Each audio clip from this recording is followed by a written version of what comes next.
बिस्मिल्लाहिर्रहमानिर्रहीम। अस्सलाम वालेकुम। आज हम बात करेंगे दो अहम इशूज़ के हवाले से। दो लोटों का अहवाल मैं आपके साथ शेयर करूंगा।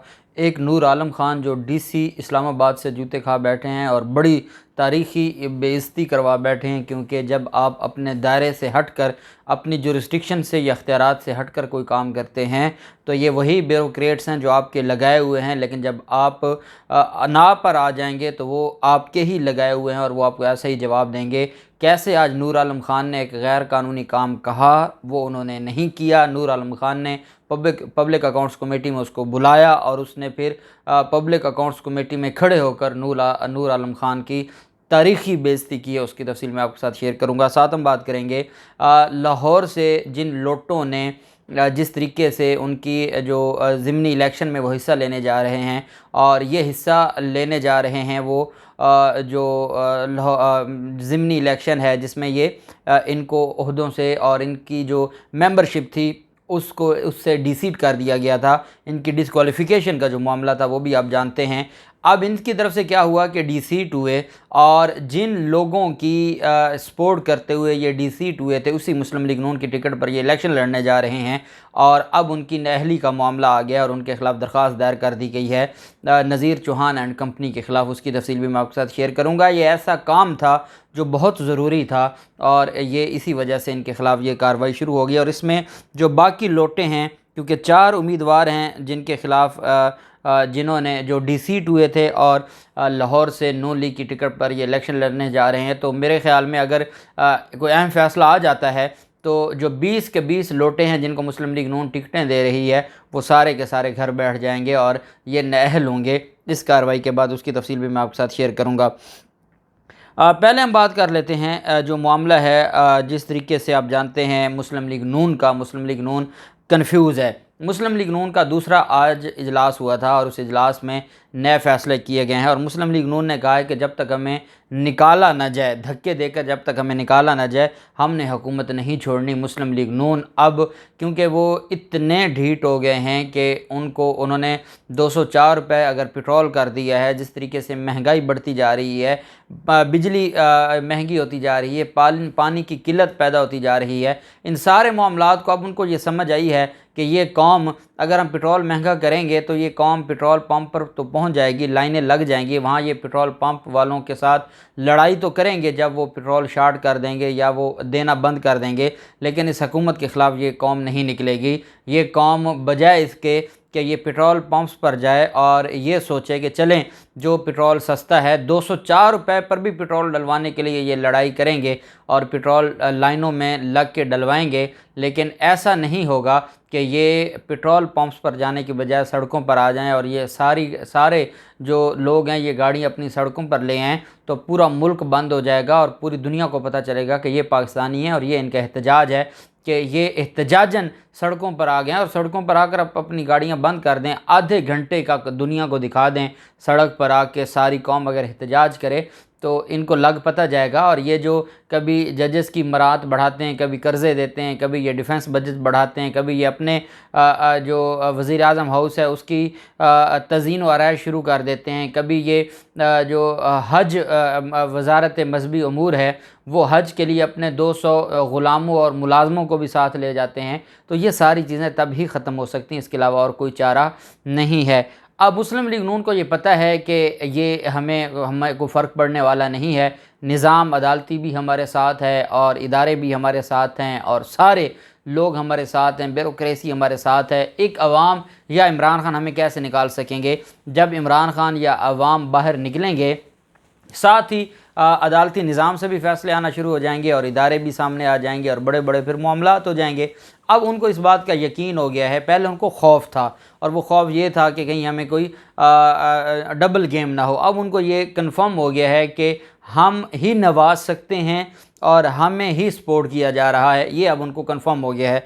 इस वजह से मुस्लिम लीग नून की तरफ से जो सियासी कशीदगी और अदम इस्तेहकाम के मामले पर मुस्लिम लीग नून ने अपनी हिकमत अमली बनाई है और उन्होंने ये कहा है कि जब तक ना निकाला जाए हम खुद हुकूमत नहीं छोड़ेंगे। और उनकी तरफ से ये भी कहा गया है कि इन सारे मामलात पर हुकूमत पार्टी में हुकूमत करने पर दो राय होने पर हिकमत अमली बनाई गई और तंग किया गया तो बयानिया बनाकर अवाम में जाएंगे। रहनुमा नवाज शरीफ ने बाज़ रहनुमाओं को 4 माह में इलेक्शन तैयारी का भी कहा है। मुसद्दक़ा ज़राए की खबर है कि नवाज शरीफ ने साथ कहा है कि 3-4 माह में इलेक्शन हो सकते हैं, आप अपनी इलेक्शन की तैयारी भी करें, और अगर इसी तरह मामलात चलते रहे तो जितना लूट सकते हैं, जितने महीने, देखें इनका एक एक सेकंड इस कौम पर भारी पड़ना है, एक एक सेकंड में ये कौम को खसारा दे रहे हैं, और इनकी कोशिश होगी कि ये जितना लंबा अपना इक़्तिदार ये जितना लटका सकते हैं ये लटकाएंगे। उसकी वजह यह है कि ये अपनी जेबें भर रहे हैं, और आपने मकसूद चपड़ासी जैसे लोगों का देखा है कि क्या उनके साथ जो है वो उनका इख्तिताम कैसे होता है और क्या नताइज निकलते हैं। ये हमारे मुल्क की एक बदकिस्मती है। दूसरी तरफ जो मामला है, हम पहले बात कर लेते हैं नूर आलम ख़ान के मामले पर। नूर आलम ख़ान वो बदकिस्मती से चेयरमैन बन गए हैं पब्लिक अकाउंट्स कमेटी के। ये वो लोटा है जिसने मैरियट होटल में एक बुज़ुर्ग पर तशद्दुद किया था और गालम गलूज की थी। उस ने डिप्टी कमिश्नर इस्लामाबाद को आज एक हुक्म भिजवाया, क्योंकि वो ये समझते हैं कि वो चेयरमैन है, और बेसिकली वो अपोजिशन का कोई भी रहनुमा चेयरमैन होता है, और अब अपोजिशन तो बची नहीं है, तो मुस्लिम लीग नून के लोग ही हुकूमत में, मुस्लिम लीग नून ही जिनको इन्होंने मुस्तकबिल में टिकट देनी है वही अपोजिशन में, और वही चेयरमैन PAC हैं।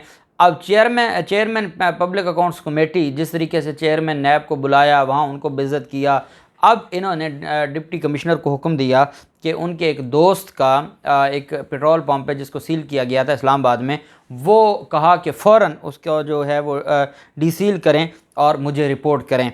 डिप्टी कमिश्नर ने उनके गैर कानूनी अहकामात मानने से इनकार कर दिया। वो भी ब्यूरोक्रेट है, उसको भी पता है किसकी कितनी इज़्ज़त है। वो सिर्फ जो बड़े बादशाह हैं, शहबाज शरीफ, हमज़ा शहबाज, मरीम नवाज़, उनको खुश रखते हैं, बाकी नौकरों की तो कोई औकात नहीं है। उनको भी पता है इनकी क्या औकात है। उन्होंने नो बोल दिया। जब उन्होंने नो बोला तो उस पर फिलफौर जो हैं वो उन्होंने एक एजेंडे में, पब्लिक अकाउंट्स कमेटी के एजेंडे में, जो अफ़गान शहरी पाकिस्तान में जो मुहाजिरीन हैं वो इस्लामाबाद में जो रिहाइश पजीर हैं, तो उस मामले को उठाते हुए फिलफौर DC इस्लामाबाद को कमेटी में तलब कर लिया। डिप्टी कमिश्नर को जब तलब किया तो उस पर फिर तलख कलामी होगी और मामलात ख़राब हो गए। जैसे ही DC Islamabad public accounts committee इजलास में शिरकत के लिए पहुँचे तो नूर आलम ख़ान ने कहा कि आप कैसे यहाँ का आकर बैठे हैं, खड़े हो जाएं और खड़े होकर जवाब दें। अब फ़िरौनियत देखें इनके जहन में, और ये वहाँ पर अदालतें लगा कर बैठे हैं। कहते हैं आप कैसे बैठे हैं, आप खड़े हो जाएं और खड़े होकर बात करें। उस पर DC इस्लामाबाद ने कहा कि आप पर्सनल हो रहे हैं, आप बात करें। मैं आपको बैकग्राउंड बता देता हूं, मैं इस वक्त इस्लामाबाद हाई कोर्ट था, इस वजह से आपसे बात नहीं हो सकी। उस पर चेयरमैन नूर आलम ख़ान ने DC से सवाल किया कि अफ़गान मुहाजिरीन के मामले पर आपने क्या किया है। DC इस्लामाबाद ने कहा कि गैर कानूनी अफ़गान मुहाजिरीन 1.5 महीने से इस्लामाबाद में हैं, वो यूरोप जाना चाहते हैं। दफ्तर ख़ारजा और वज़ारत इंसानी हकूक़ इस मामले को देख रहे हैं। इजलास में चेयरमैन पब्लिक अकाउंट्स कमेटी ने डिप्टी कमिश्नर इस्लामाबाद को OSD बनाने का हुक्म जारी करते हुए कहा कि DC इस्लामाबाद को पता ही नहीं कि रेड जोन में कौन लोग रह रहे हैं। तौकीर शाह साहब को लिखें कि ऐसे लोगों को डिप्टी कमिश्नर ना लगाया करें। ये अब अंदाज़ा लगाएं कि इस तरीके से एक डिप्टी कमिश्नर को, और ये ब्यूरोक्रेसी है इसी काबिल, इनको जितना जलील किया जाए ये वो कम है। जब इनको उस्मान बुज़ार जैसा शरीफ बंदा मिला और ये आइन और कानून के मुताबिक काम कर सकते थे, तब भी ये शरीफ ख़ानदान से अपनी डिक्टेशन लेते थे, और अब भी यही हालात है। और ये इन लोगों के आगे सीधे हैं, और ये दोनों एक जैसे, एक ही कैटेगरी के लोग हैं। इनके लोगों के अंदर ना कोई शर्म है ना इज़्ज़त है, और यही वजह है कि अब इनका मामला यहाँ तक पहुँचा है और इस पर हुक्म जारी किया है लोटे ने।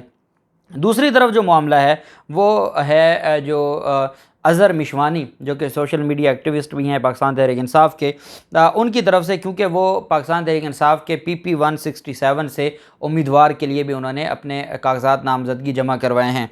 उसमें उन्होंने अपने वकील वकार तूर एडवोकेट साहब के वसातत से नज़ीर चौहान लोटे के कागजात नामजदगी चैलेंज कर दिए हैं इलेक्शन कमीशन में। इलेक्शन कमीशन और सुप्रीम कोर्ट के फ़ैसलों के तनाजुर में नज़ीर चौहान सादिक और अमीन नहीं रहे, इसलिए इलेक्शन लड़ने के लिए भी अहल नहीं हैं।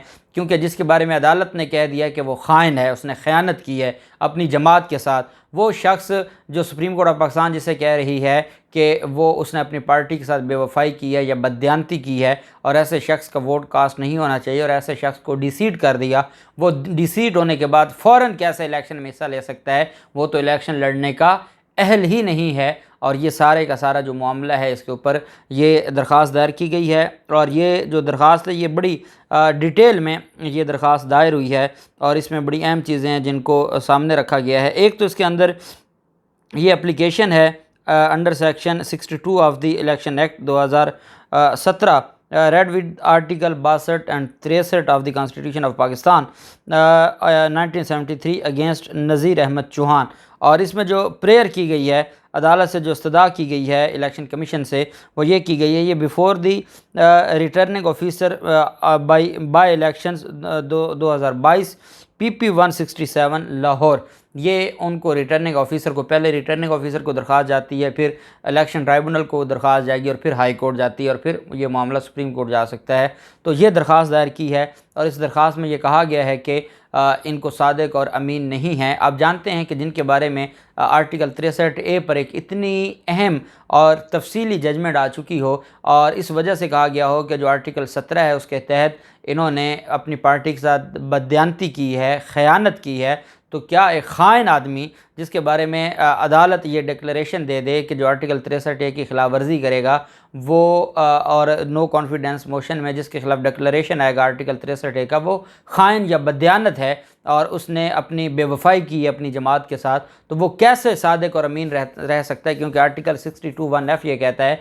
कि जिसके बारे में अदालतें डिक्लेयर कर दें कि वो सादिक और अमीन नहीं है, तो वो ताहयात नाअहल होगा। इस वजह से ऐसे शख्स को इलेक्शन लड़ने की, इसकी वजह से इस दरख्वास्त में कहा गया कि पूरा निज़ाम आपका बैठ जाएगा। आप किसी को डिसीट करेंगे, वो दोबारा 2 माह बाद दोबारा आके बैठ जाएगा पार्लियामेंट में, और ये निज़ाम कभी नहीं चल पाएगा।